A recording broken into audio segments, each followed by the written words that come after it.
Hello, my name is Miss Tina Khanam. I'm an ophthalmologist working in London. Today I would like to talk to you about keratoconus. So what is keratoconus?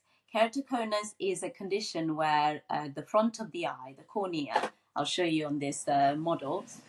This is the front of the eye. So this is a normal cornea, which is a football shape, spherical shape, and that goes in the front of your iris, which is the colored part of your eye. If you have keratoconus, this normal shape becomes more like a cone, and I'll show you on this so it looks like that. So it's more like a cone shape, and that goes in front of your iris there. And the problem with that is this becomes very, very weak. So the cornea itself is very weak and is prone to damage and is prone to perforation, which means that there would be a hole from the front to the back, which can cause blindness. So the main preventative thing that we have found in our research is eye rubbing. So if we can educate patients not to rub their eyes and massage the cornea into a cone shape, then that really helps. This is not to say everyone who rubs their eyes gets keratoconus, but there is a certain link with rubbing eyes and a keratoconus. So that's one thing you can do as a sufferer to make sure that the keratoconus doesn't get worse. So now we are living in a really good era where keratoconus offers a lot of treatment that we can offer these patients. Usually patients are in their teens and 20s when keratoconus gets worse and you need treatment.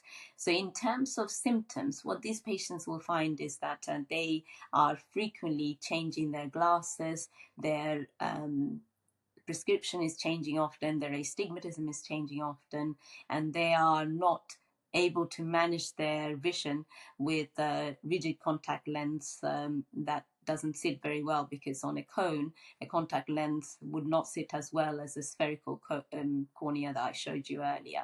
So in those cases, what we can offer these patients are natural donor cornea that we shape and put into their host cornea to shape it into more like a spherical cornea.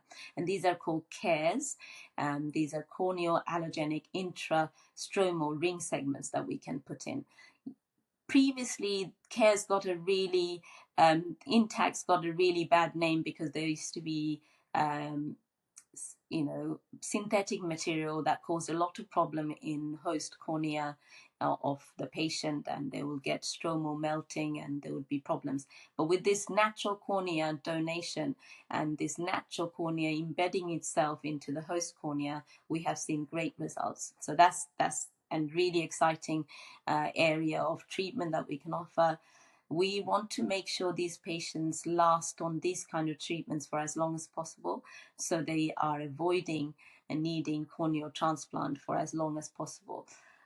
As I said, these patients are in their teens and 20s, and we don't want them to have transplant surgery too early.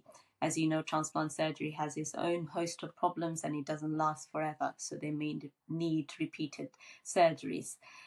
So I'm really excited that we can now offer CAIRS, and that's been a game changer for keratoconic treatment in our lifetime.